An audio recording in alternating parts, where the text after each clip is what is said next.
Welcome to Satsang. And welcome to all of our family joining us from every city and every country around the world through this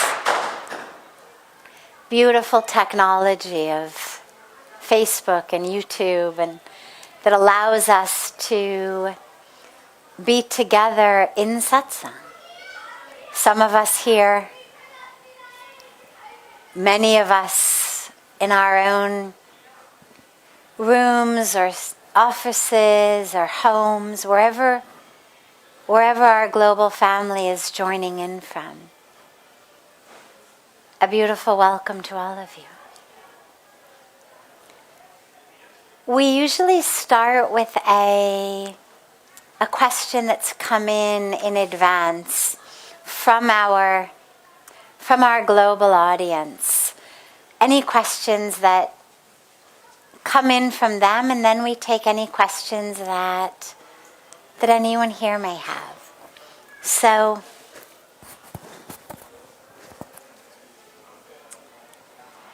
I keep meditating every day. If you have any questions, you're next. Think about it. Good. We love the young ones. Yes. You can be after him. He's going to be first. So I keep meditating every day, and I do feel better for a while. But very soon I lose my focus. How do I continue the momentum?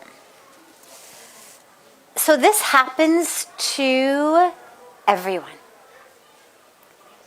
We start a practice, and it's not only our spiritual practices. It happens, you make a New Year's resolution that you're going to stop eating sugar. You're going to start exercising. You're going to start getting up early in the morning and meditating. Works for a while.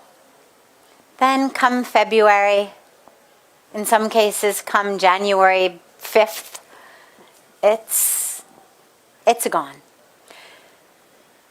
Unfortunately, it happens also in our spiritual practices. We start meditating. We have this beautiful experience. Everyone has different experiences, but they're always beautiful. We keep doing it for a while.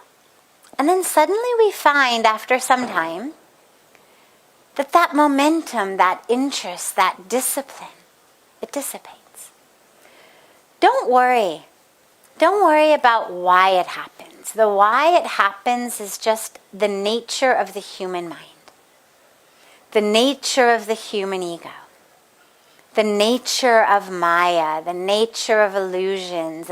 That's what pulls us out of our meditative practice.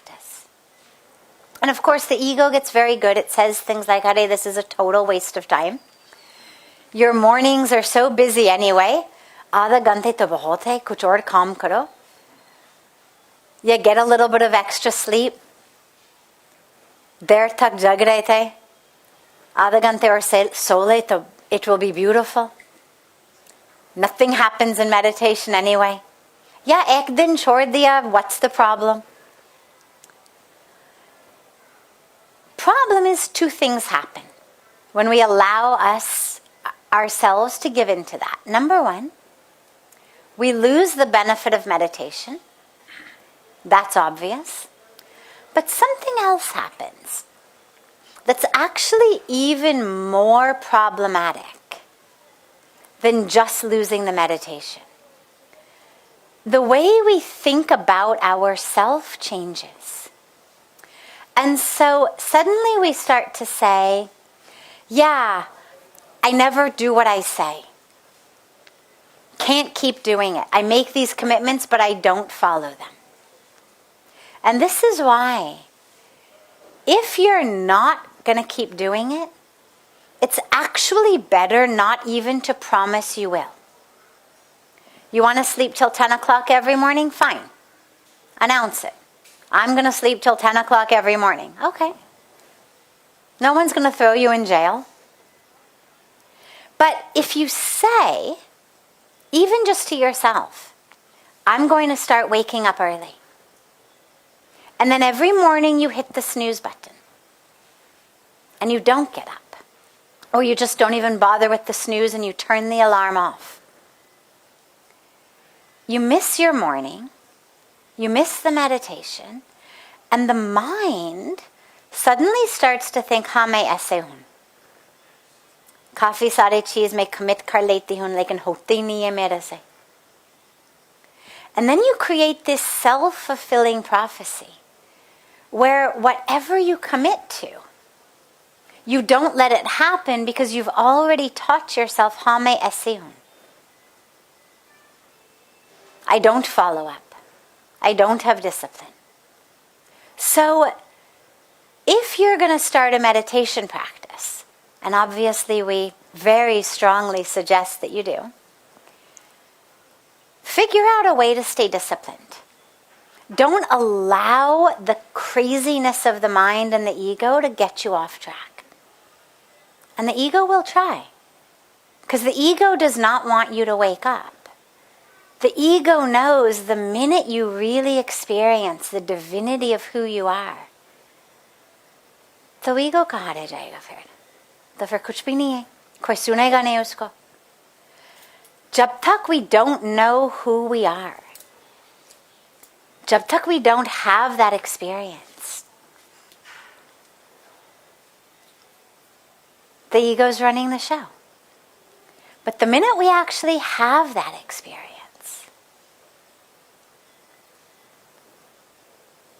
no one listens to the ego anymore. So the ego doesn't want you to have that. And it's going to try to keep you from having it. It's going to play all sorts of games just to maintain its control. It'll convince you you're too busy. It'll convince you kuch nahi hota usse. It'll convince you it's all a scam. Or it'll convince you that somewhere there's some guru or some teacher or something jahan say even without meditation, just a magic wand, you will get enlightened. Bina sadhana, bina tapasya, bina dhyan, bina kuch bhi. And then you'll just start planning for that. This is where discipline comes in. Creating a situation where you say, theek hai, maybe not 4 baje. If I'm used to sleeping till 10 and I decide I'm going to get up at 4, it's very likely that I'm not going to make it. It's very likely that the body at 4 o'clock, 6 hours earlier than it's used to waking up, is not going to buy it. Arey yaar, thodi der aur so jao. Hit the snooze. Arey yaar, band kar do usko. Kal se shuru karenge. But if you go from 10 to 8, and then you go from 8 to 6, and then you go from 6 to 5:30, and then you go from 5:30 to 5:15, right? Slowly, slowly, slowly you'll get there. But do it gradually. And also don't overcommit. If you're already running around in the morning, super busy, don't make a commitment कि कल से मैं 1 घंटे के लिए ध्यान में बैठ जाऊंगी. If you say कि from tomorrow I'm going to sit for an hour of meditation, संभव नहीं है. There's no way. You're not going to find an hour suddenly out of the blue. Begin with 15 minutes. And then increase it slowly. As you start waking up earlier and earlier, increase it slowly, slowly, slowly. Recognize you're human. And don't feel badly. Again, God never wrote in any scripture, thou shalt not sleep till 10 a.m. We know, from a spiritual perspective, the mornings are very precious. Brahma Muhurt is very sacred. But bring yourself there slowly, with compassion, with love, with tenderness, for you as a human being. But set up a practice. Set up discipline. The mind loves rules, rewards and punishments. So create a situation. If you don't meditate, you don't get breakfast. Or if you're not so much of a breakfast eater, but you need a cup of chai, matlab chai ke bina, you cannot start the day. Yeah, coffee, without your coffee, you cannot start the day. Then make a rule. Until I meditate, no coffee. You will find that suddenly you're very able to make time for your meditation. If you know कि जब तक मैं ध्यान में नहीं बैठूंगी, चाय नहीं पिएंगे, coffee नहीं पिएंगे, कुछ खाएंगे नहीं, you'll make time. Just set up a system. We bathe every day, we brush our teeth every day. We do so much every day. Set up time. We go to work every day. Nobody says, yeah, वो तो पहले मैं जाती थी, लेकिन फिर वो थक गए, जाने बंद कर दी. You understand कि I have to go to work because I want there to be food on the table. If I don't go to work, there's no food on the table. You have to go. In the same way, we have to meditate. Or that inner food, that inner nourishment isn't there. So just a little bit of strictness at the beginning, but then slowly it'll become a habit like brushing your teeth. Right? Parents of young kids always have to remind them, did you brush your teeth? Chalo, let me see, let me smell. Right? Kids say, yeah, I did it. But they don't.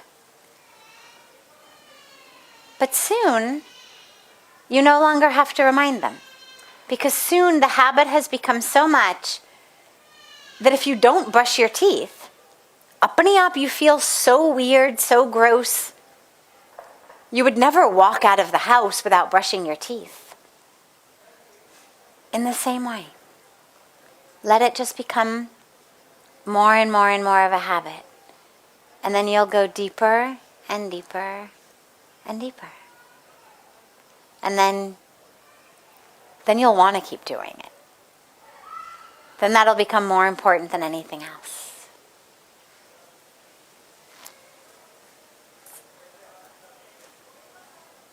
Yes? I want to know about what is a meditation and how to start spiritual journey to get enlightenment. How to start our spiritual journey to enlightenment, moksha. The first place to start is to realize we are stuck. Because we're only going to spend time and energy. We're so busy these days. And in many cases, busy also with no reason. Busy just in distraction. Busy scrolling Facebook, busy watching TV, busy gossiping about who's doing what. But we've become very busy. If you're going to move on a path toward moksha, freedom, you have to begin with a deep awareness that we are stuck. It's like when you treat people who are addicts, when you work with alcoholics or drug addicts. It's known very clearly that until they hit bottom, nobody's going to give up the drugs or the alcohol.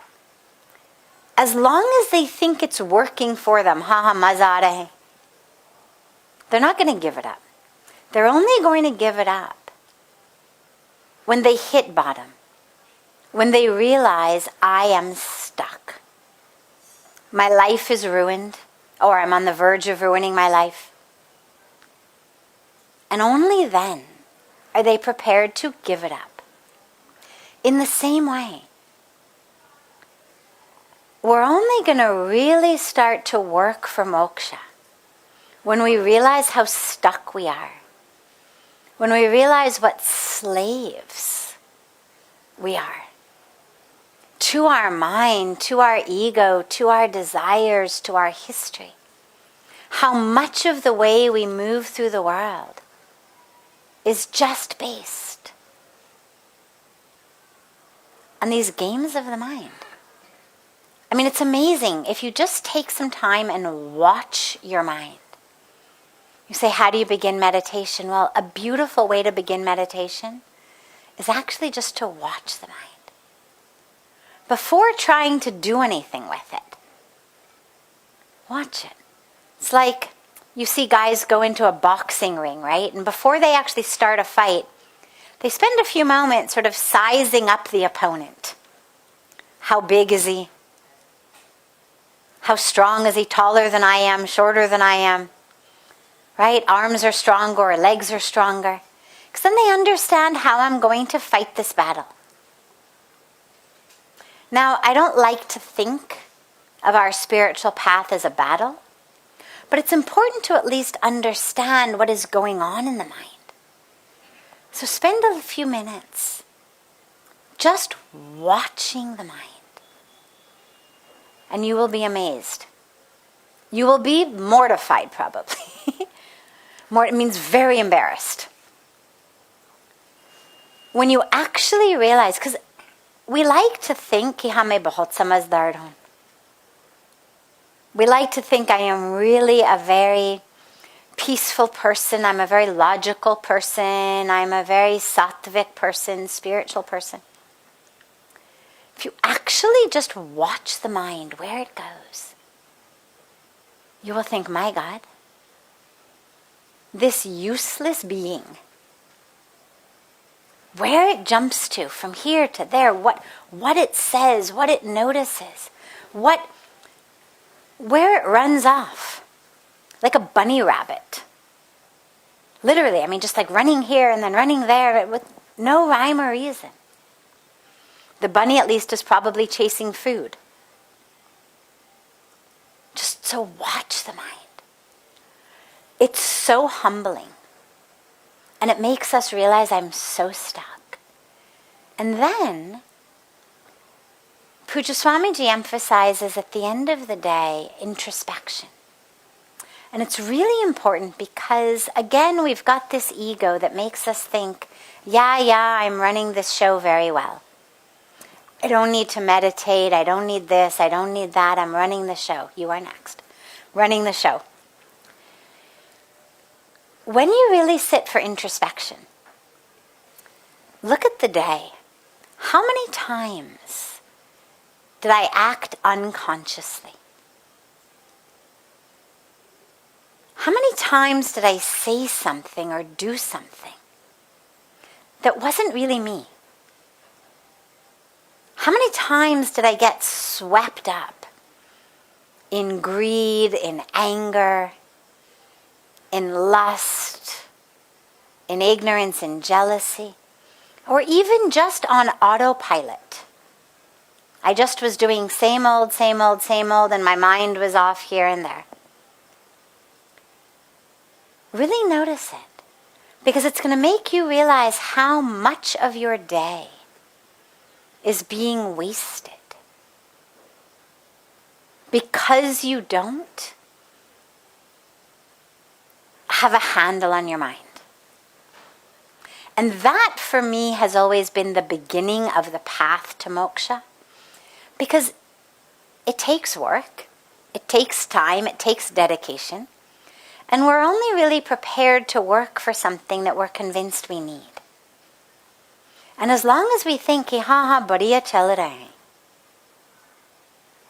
why take the time? Why take the energy?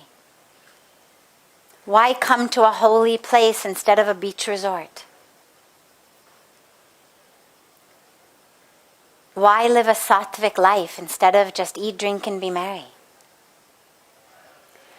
And that's where introspection is so important. This is when we speak about gyan and swadhyay.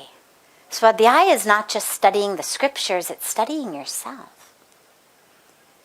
Am I really on track with who I am, how I'm living, how I speak, how I think, how I act? And when you realize most of the time you are not, doesn't mean you're doing evil, wrong, pop. It just means you're unconscious. That you're not using every minute and every moment for your moksha. Then we decide, okay, cello, better get started because who knows how many years I have left. And of course, moksha doesn't come just by dropping the body. The body was never the problem. The mind was the problem. So once we've understood that we are stuck, that's when we're ready to really begin the path to freedom. And the first piece is to be prepared to let go of that which makes us stuck. So when you watch the mind, you're going to notice how much it goes into the past, grudges of the past, anger of the past, resentment of the past. How much it goes into jealousy, competition. How much it goes into negativity. Negativity about yourself, negativity about others, this sort of constant habit of complaining. You'll notice how much it goes into this kind of mental gossip, thinking about other people, what they said, what they did, what they're like. And you realize that is what is keeping you from being actually conscious in every moment and free in every moment. Those are the chains that bind you, not an arm and a leg, not a heart that's pumping blood. And so slowly, slowly you realize these are the things that are actually making me stuck. Okay, let me let go of them.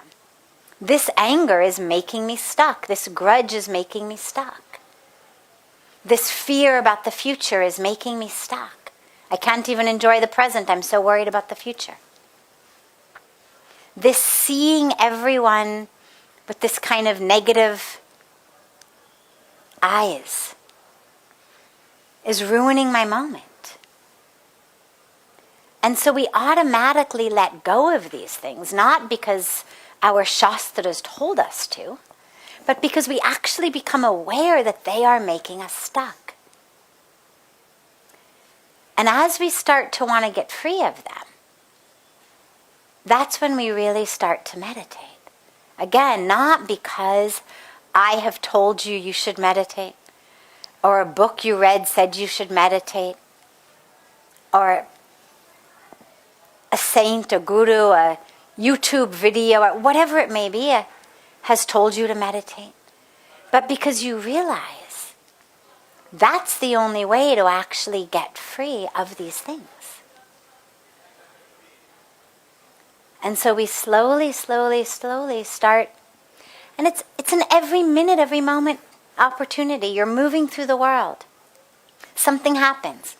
The mind starts in its habitual way. Hare yaar, ye to hey, aise wo to kabhi kuch nahi hoga usse. But this time you stop it. You notice it and you stop it. And you realize, oh, I don't want to go down that path. And so you start chanting your mantra instead. You start chanting the mantra. And you start trying to see the divine in that person instead. To see the divine in that person.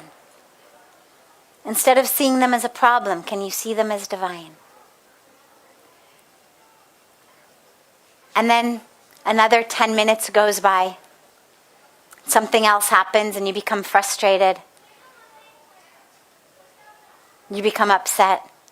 Someone is rude to you. Kya samajhte ab apne aap ko?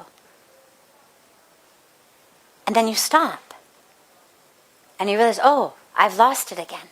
And again, you go back to the mantra. Our mantra is not just कि मैं बैठ के अपने ध्यान कर रही हूँ mantra के साथ. The mantra is that which is with us all day. When I sit with my mala, it's to train myself, to create that sanskara. But that should be going all day long. Moksha's not. It's not something that you attain in 15 minutes a day sitting on a cushion. It's something you attain through every minute of the day. those 15 minutes or 30 minutes or 2 hours, however long you're on that cushion, is to give you the truth and the awareness that then you're able to bring into your day and into the mind. The mind starts thinking about what it's angry at, and you say, nay, stop. And you go back to the mantra. And slowly, slowly, slowly you create brand new sanskaras. And those sanskaras, those new sanskaras, become the path that lays the way for you to actually attain moksha. Ultimately, moksha is the freedom from it all. But I need steps to get there. And currently the steps most of us are walking are taking us into hell. Every minute and every moment. I'm not talking after death. I'm not talking the flames and the fire and the heat. I'm talking the every minute hell. So if I want moksha, I've got to lay different stones. Walk a different path. Then ultimately I become free of all of it.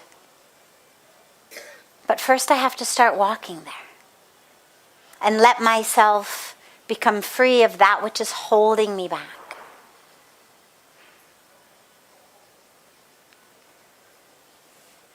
And then you get there. Is there need to read a Shastra or study the Shad Darshan or else? What is the help of The Shastras.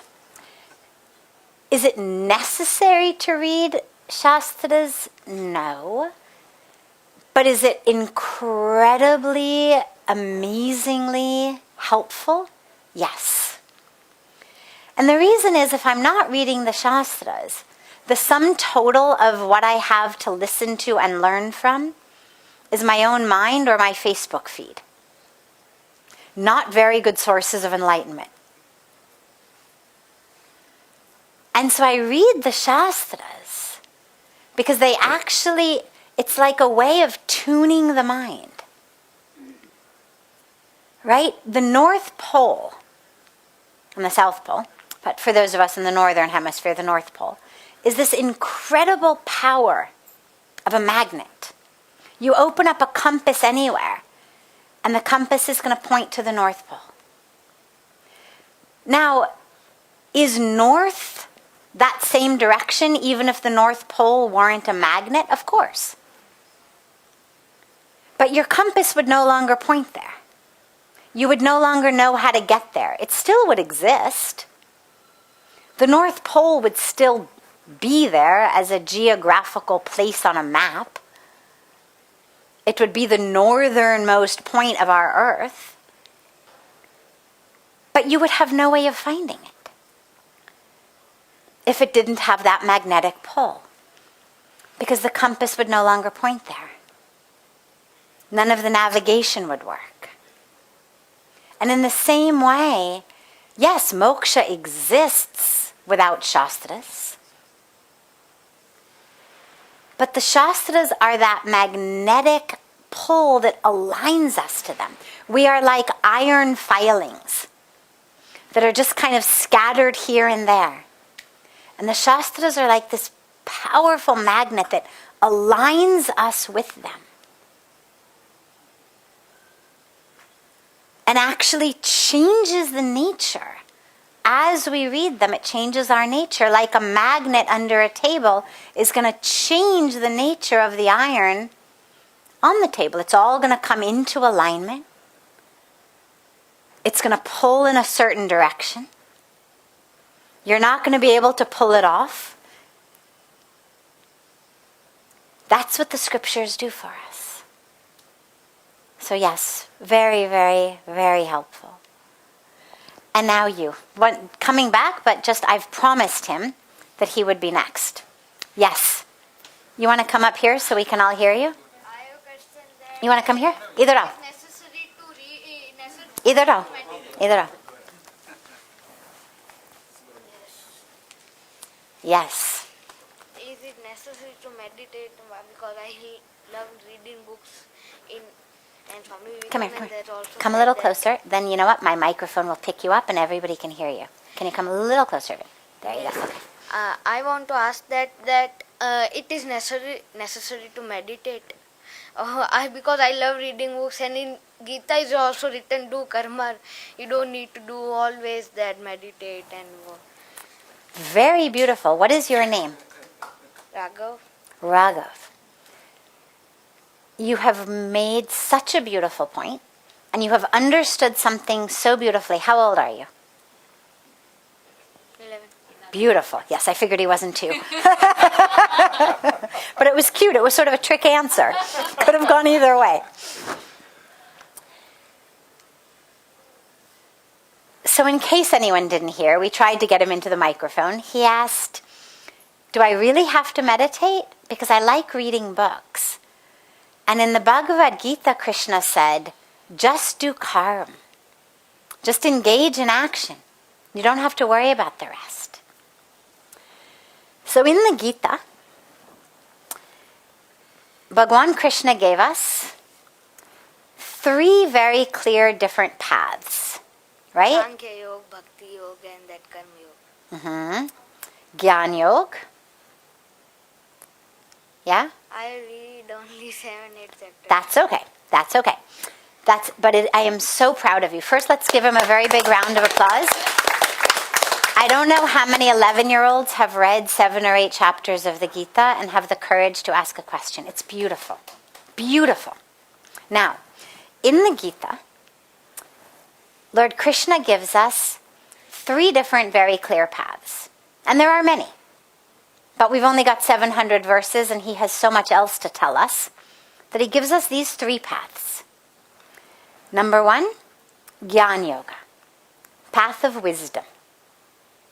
That we get it from reading scriptures, from reading books, and from using our intellect to ask ourselves questions like, who am I?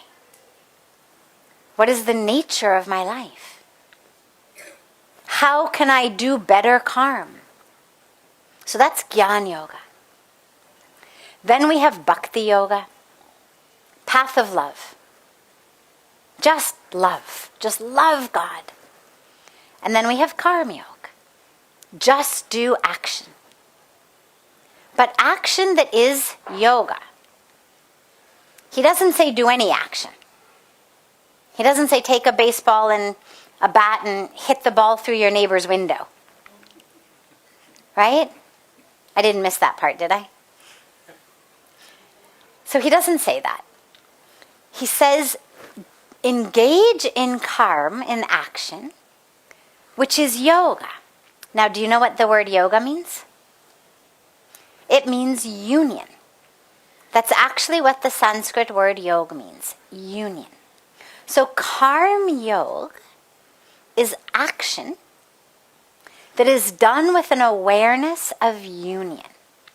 So, if I have no awareness of union, if I don't have any gyan, any wisdom, and I think that you are separate from me, and I think I'm an object, and I think you are an object, maybe I could do something really mean like steal your glasses, or say something mean to you, or even worse. That's not yoga. It's karma, but it's not karma yoga. It's Karma, bad karma. I'm sorry? It's bad karma. It is, you are right. It is bad karma. It's a bad action. But it's bad because it's rooted in ignorance. I'm not an evil person, but maybe I'm just ignorant. And I think I'm an object, and I think you're an object, and I think we're separate. And so I think I should have those glasses. But if my action is yoga, then it means I am rooted in oneness. You and I are not separate. You and I are one. Okay? We have separate bodies, but that soul, that spirit, is one. Can you feel it?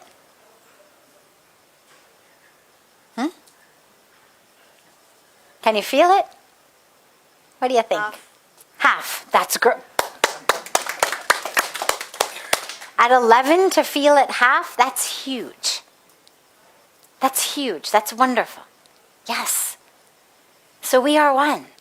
And when I realize we're one, then I realize that you in this body are actually part of me. And so I'm going to do karma, action, that is rooted in oneness.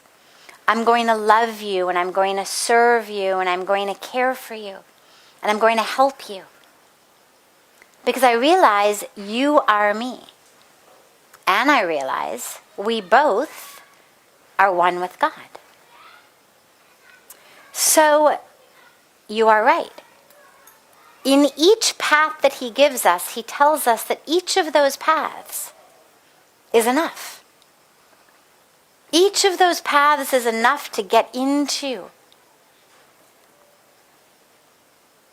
that awareness of yoga, of union, of moksha, of enlightenment. So, if you walk the path of karma, beautiful. We all here at Parmarth, we are very, very happy, eager karma yogis. We love the path of action. And sometimes, maybe you're sitting in front of a picture of God, an image of God. Maybe you're sitting with your mom or your dad or your grandmother or your grandfather. Maybe you're sitting next to a tree. Maybe you're sitting on the banks of Ganga. Maybe you're looking at the stars at night sometime where there's no pollution. And suddenly in your heart you feel love. And you feel love that's bigger than just that person. But you feel a very big love. Have you ever felt a very big love in your heart? It'll come.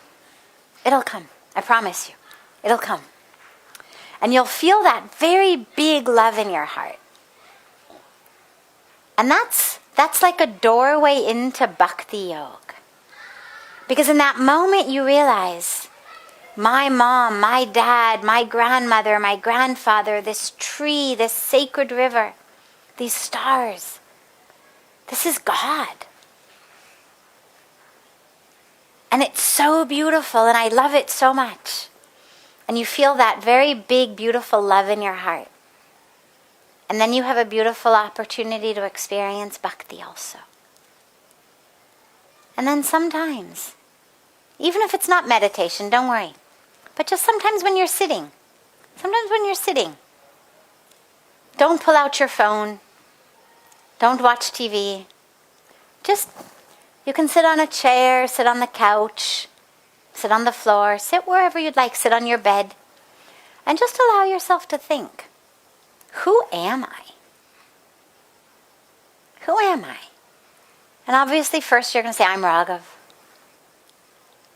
But who is Raghav? You're not your body. Your body keeps changing. I bet you're outgrowing clothes like nothing. Right? Every 2-3 months you probably need a new pair of pants, I bet. New shoes, right? Yeah, you must be growing. You're an 11-year-old boy. So you're growing, body's changing. It's going to keep changing. So you're not your body. So just ask yourself. I'm not going to give you the answer now, but you'll find it. Just as you're sitting in bed, ask yourself, who am I? And see what happens. And then that's your own experience of Jnana Yoga. Just see what happens. Okay? And keep reading the Gita. Wonderful. I'm very proud of you. Do you have any other questions? Okay. Wonderful. Thank you. Just 1 second. वो पीछे मैंने उनको बोला था फिर आपके पास. Yes. Yes. Okay. How to silence the mind? How to silence the mind. Don't think about it as silencing the mind. Here's the dilemma. the voices in the mind, the ego in the mind, when you say, today I am going to silence my mind, kaun sun raha hai? The mind.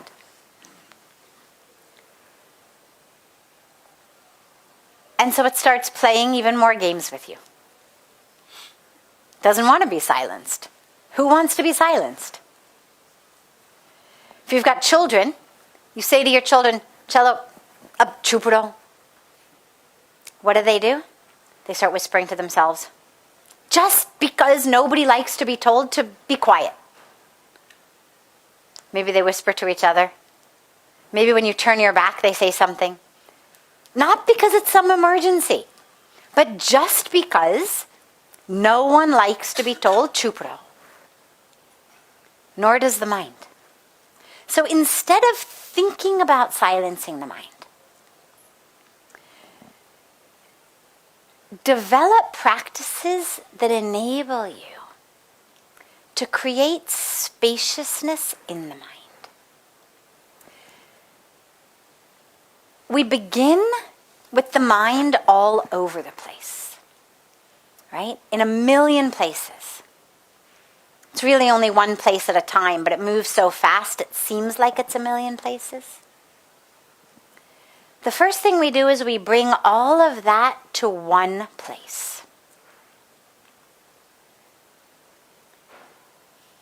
A mantra, our breath, a candle flame, a prayer, an image of the divine. We bring it to one thing. We focus on one thing. And then slowly, slowly, slowly, as we are chanting the mantra, as we are watching the candle flame, as we are looking at a beautiful divine image, as we are watching our breath, slowly, slowly, slowly, there come spaces between the thoughts. Thoughts still come. But slowly there is space between the thoughts. And we allow that space to grow, because when a thought comes, don't hook your attention into it. What most of us do is the minute a thought arises, chahe hum dhyan kar rahe, chahe pratna kar rahe, whatever we're doing, the moment a thought arises, we hook our awareness into it. Thought comes and says, smell of chai. Then the mind says, God, I wonder if I left that pot on boiling on the stove. I meant to turn it off, but I wonder if the stove is still on. God, I read that article in the newspaper the other day. The guy burned down his whole house. Hope my house isn't going to burn down. Oh my God, what if my house burned down? I forgot to file my insurance premiums. I've got to file my insurance premiums. I don't have any insurance. My mom always told me to make sure to do things on time. I'm so irresponsible. Now, ab socho, kahan ek smell of coffee se? We've reached to, I'm so irresponsible, I'm horrible. My house is going to burn down. But this is the nature of the mind. So instead, the smell of coffee comes, and we don't allow the focus to get hooked in. We just bring it back. Whatever we are focusing on, the breath, the mantra, the flame, another thought arises. We just bring the mind back. We just keep bringing it back, keep bringing it back. And eventually the space between the thoughts gets longer and longer and longer. And we're able to bring back the mind quicker and quicker. It used to be you're meditating, then 20 minutes later you're lost in some fantasy world and you have no idea how you got there. But now, just a few seconds into it, you realize that the mind has gotten hooked and you're able to bring it back. And slowly, slowly, slowly, it will create a spaciousness When we speak about silence in the mind, it's not an empty silence. It's not that the mind becomes dull. It's that the mind becomes spacious. And it's not hooked onto any one thing. It's open and spacious and expansive. And as long as we don't hook it into a thought, a sensation, God, my knee is itching, I bet we have ants again, gotta call the ant guy, right? If we don't allow ourselves to hook it into something, we just keep bringing it back, that spaciousness will emerge. And the mind will become not silent, but spacious. Yes, last question. I just wanted to know if all we had was suffering in front of us. All I had was suffering in front of me. Why can't we just kill ourselves? Why can't I commit suicide to avoid that suffering? Is it important? Is it true that we have a karmic debt, that we'll get suffering for whatever we've not done in this life, something to do with a previous life? And can't I just kill myself to avoid that suffering? I'm sorry you're suffering so much.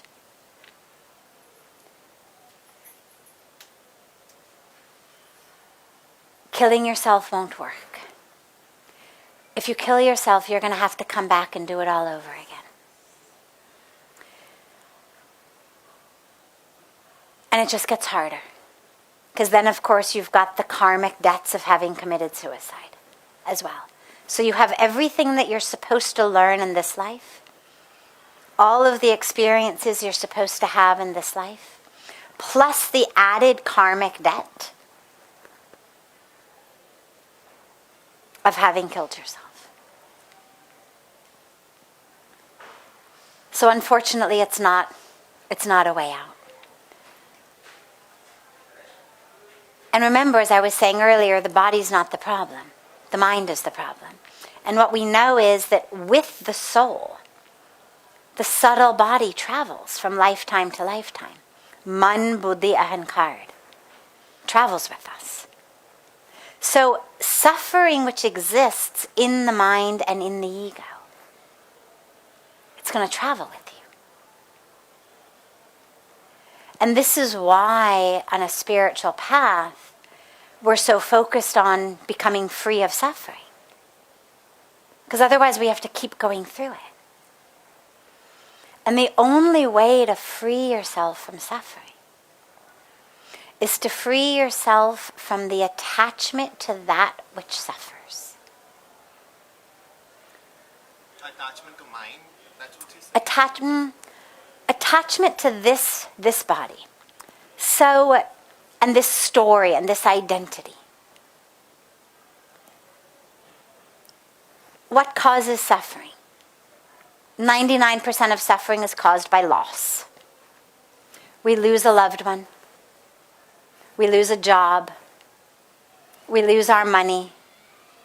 We lose our ijat. And we suffer. 99% of suffering is caused by loss of something that was precious to us. If I realize I'm not the body, I'm not the history, I'm not the story, all of that which I thought was mine, my bank account, my job, my ijat, it isn't. Kiska hai? Belongs to a body. The body is born, the body will die. You are not the body. You are not an accumulation of rupees and prestige and relationships. The nature of nature is change. The waves come up, the waves go down. Birth and death, right? This is what Krishna explains so beautifully in the Gita. It's the nature of nature. We're going to lose.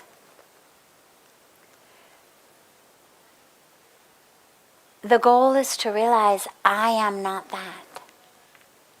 I am not the bank account. I'm not the job. I'm not the son, husband, father, friend.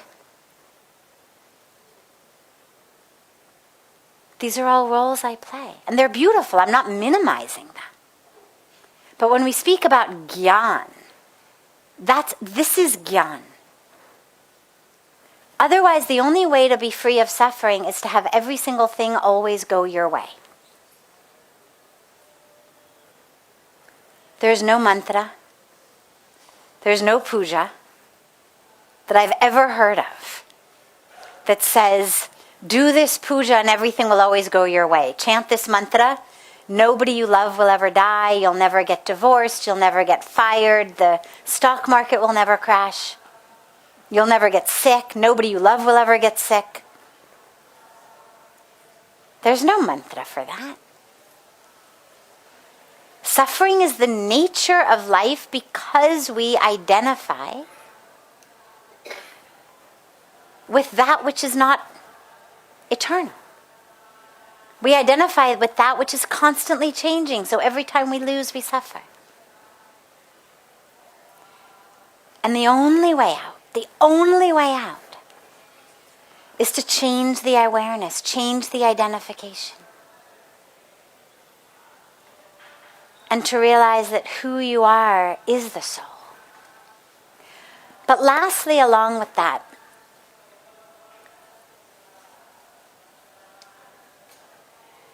our human experience is very precious and very beautiful.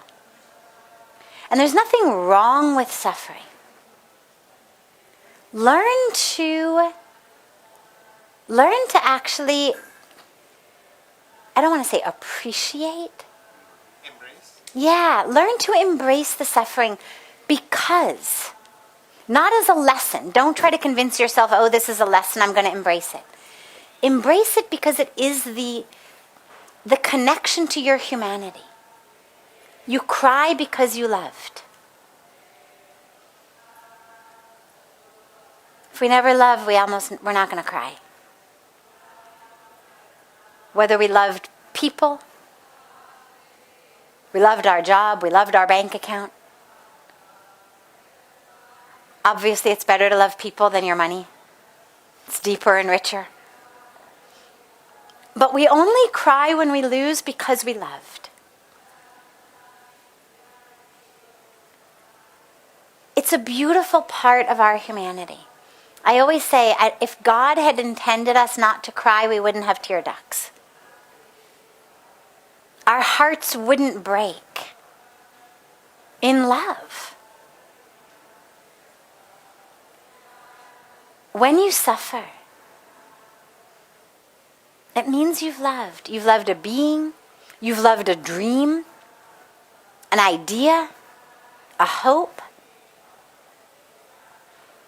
It means that there has been something deeply precious in your humanity, which you feel like is no longer there. That's beautiful. It means you've lived. It means you're living. So embrace the suffering because it is your humanity. The goal of life is not to become a stone.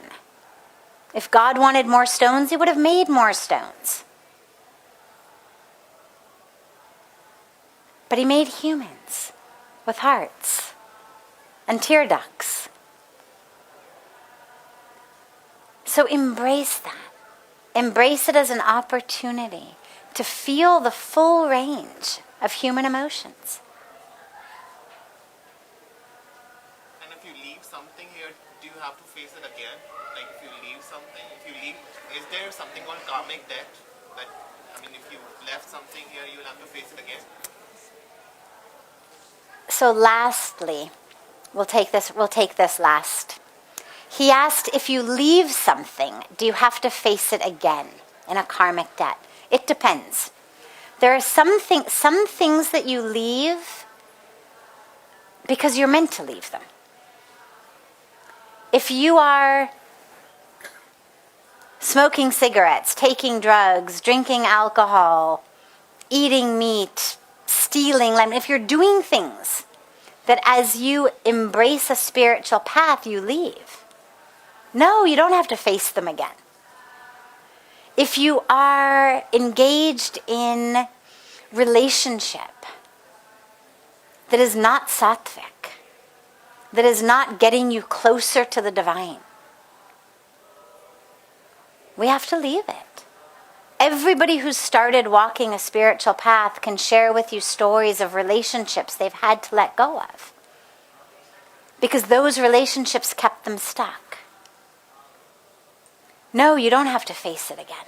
Once you've done your karmic duty, it's cleared.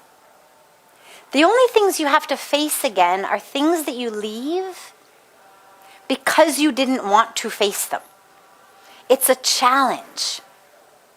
It's forcing you to go within. It's forcing you to be humble. It's forcing you to face something. And you leave it. Yeah, you'll have to face it again. So it's just better to face it in this life itself. Absolutely. But face it with courage and connection. It's like that beautiful footprint story. You know the footprint story? It's a beautiful story. We'll conclude with it. Of a beautiful man who was a great devotee of God. And he had a dream one night. And in the dream, he saw his entire life like footprints in the sand on the beach.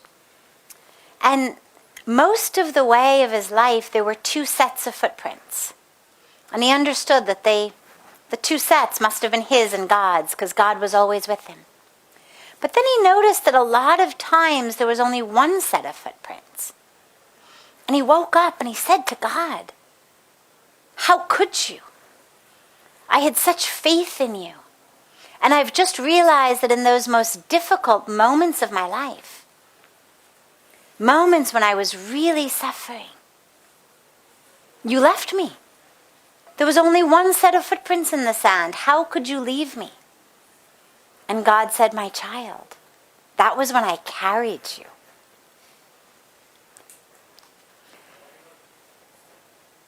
So that's what you realize. You face it. But you realize you're being carried by God. And you're not facing it alone. Okay? And facing it doesn't mean, by the way, for every minute of every hour of the rest of your life. You face things, and then you move on. Okay?